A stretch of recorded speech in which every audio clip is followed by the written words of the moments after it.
আসসালামু আলাইকুম। আশা করি আপনারা সকলে ভালো আছেন। কৃষি ভালোবাসি পরিবারের পক্ষ থেকে আপনাদের জানাই শুভেচ্ছা ও অভিনন্দন।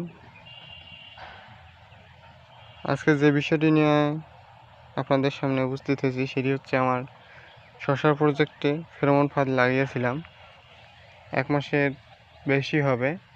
দেখেন কি পরিমাণ মাছি ফাঁদের মধ্যে আটকা পড়ছে। প্রত্যেকটা ফাঁদের মধ্যে এমন মাছি আছে। একটু ভিতরে দেখাই আপনাদের, দেখেন এই মাছিগুলো এই ফাঁদের ছিদ্র দিয়ে প্রবেশ করে এবং ভিতরে আটকা পড়ে। এখানে একটা কিউ ফেরো দেওয়া থাকে, যেটা হচ্ছে এইটা আমার হাতের মধ্যে যেটা আছে। এখানে মাছি প্রবেশের জন্য একটা ঔষধ এবং মারার জন্য একটা ওষুধ থাকে। একসাথে 2টা ওষুধ মিশ্রিত করে এখানে দেয়া আছে, যার ফলে মাছগুলো এখানে প্রবেশ করে ঠিকই, কিন্তু অতি দ্রুত মারা যায়। আপনাদের দেখাই আর ফাঁদগুলোর মধ্যে কীরকম মাছি আছে।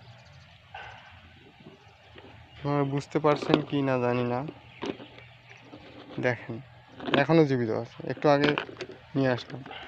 শশার ইয়া শেষ।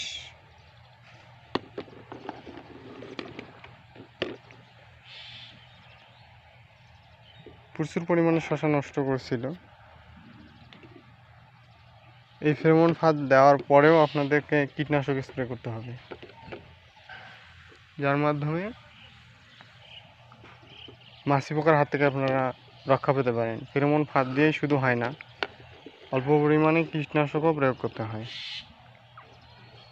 আমি প্রায় 14% 6টা লাগিয়েছিলাম, তবুও প্রচুর মাছি পড়া সত্ত্বেও শশার প্রচুর ক্ষতি করছে। আশা করি সবাই ভালো থাকবেন, সুস্থ থাকবেন। আসসালামু আলাইকুম।